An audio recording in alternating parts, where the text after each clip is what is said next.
Hello. Hello.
You're watching News 3 Now, live at 4, moving forward.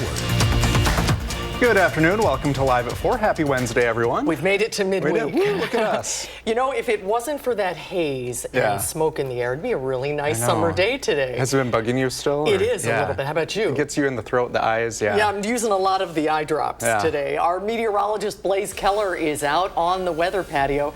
Otherwise, a nice day, Blaze. Nice to see the sun, nice and warm today. Yeah, otherwise, you said it perfectly, Susan. Other than the haze, it's a very beautiful day outside. Plenty of sunshine now, but again, if you look at the sky, it does look blue, but there's just that little shade of gray because we still have a lot of that smoke from wildfires up in Canada overhead. And that's the reason why the air quality warning has been extended through noon on Thursday. Currently, the air quality across central and southern Wisconsin, yellow or orange. So moderate to unhealthy for some there in the orange, and that stretches from the Lake Michigan shoreline all the way into parts of Iowa.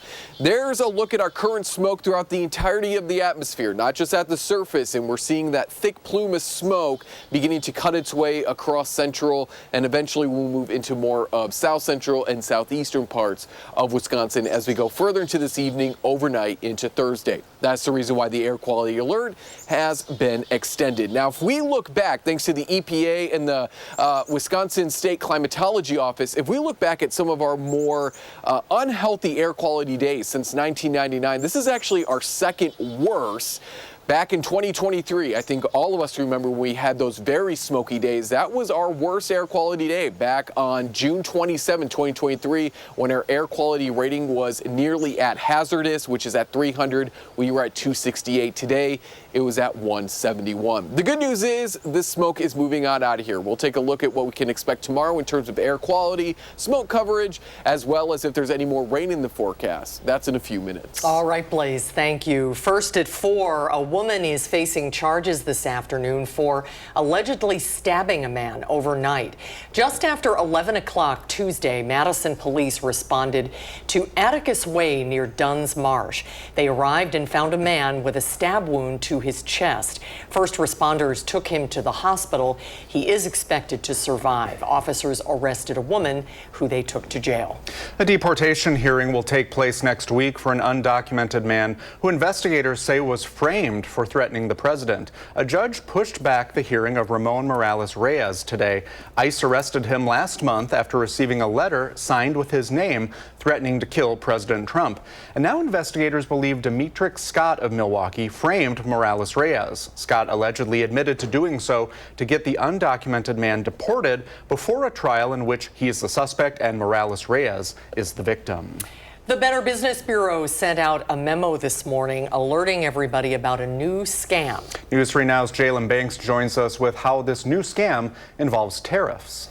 Scams and scammers are ever evolving, and this time they're using tariffs as a way to swindle people out of their money.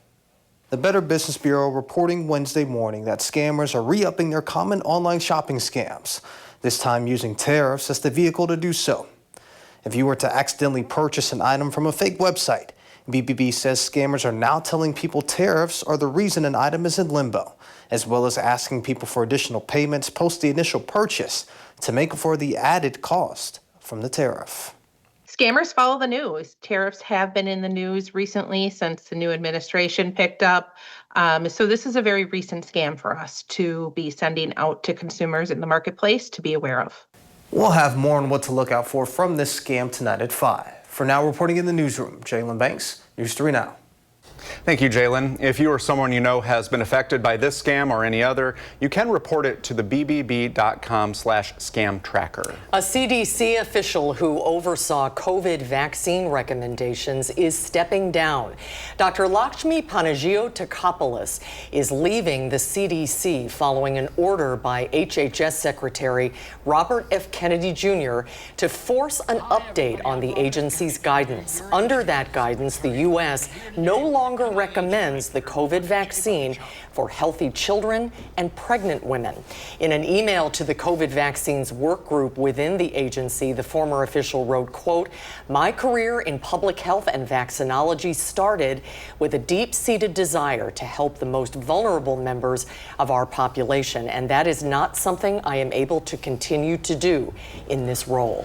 People living in rural areas disproportionately experience poor health and trouble getting access to medical care.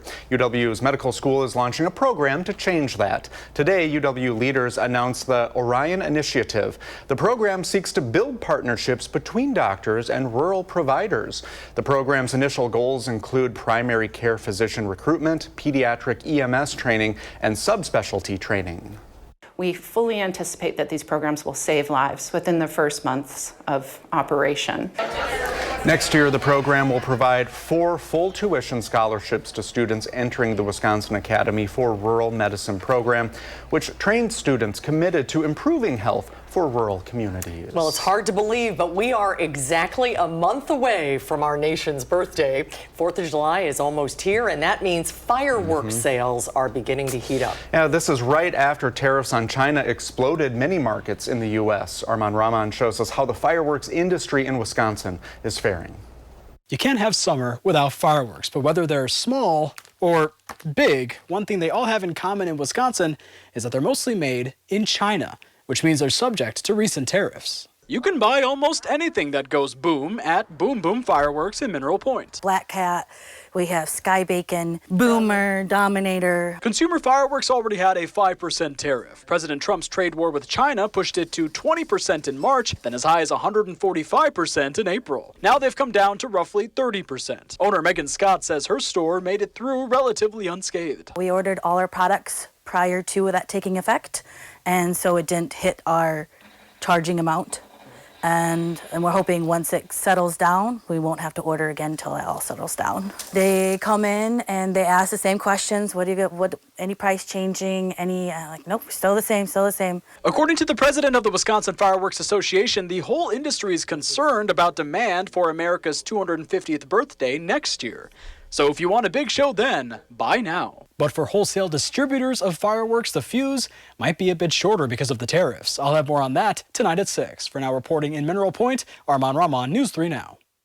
We will see you at 6, Armand. Thank you. Later today, Dane County Executive Melissa Agard will host a listening session on the county's budget deficit. Last month, county officials admitted they are facing a projected $31 million deficit next year. Agard has asked departments to submit budgets with a 4% reduction and refrain from requesting new staff or major projects. You can give your thoughts about how county leaders should address this problem at the Alliant Energy Center starting at 5:30. Our Ellie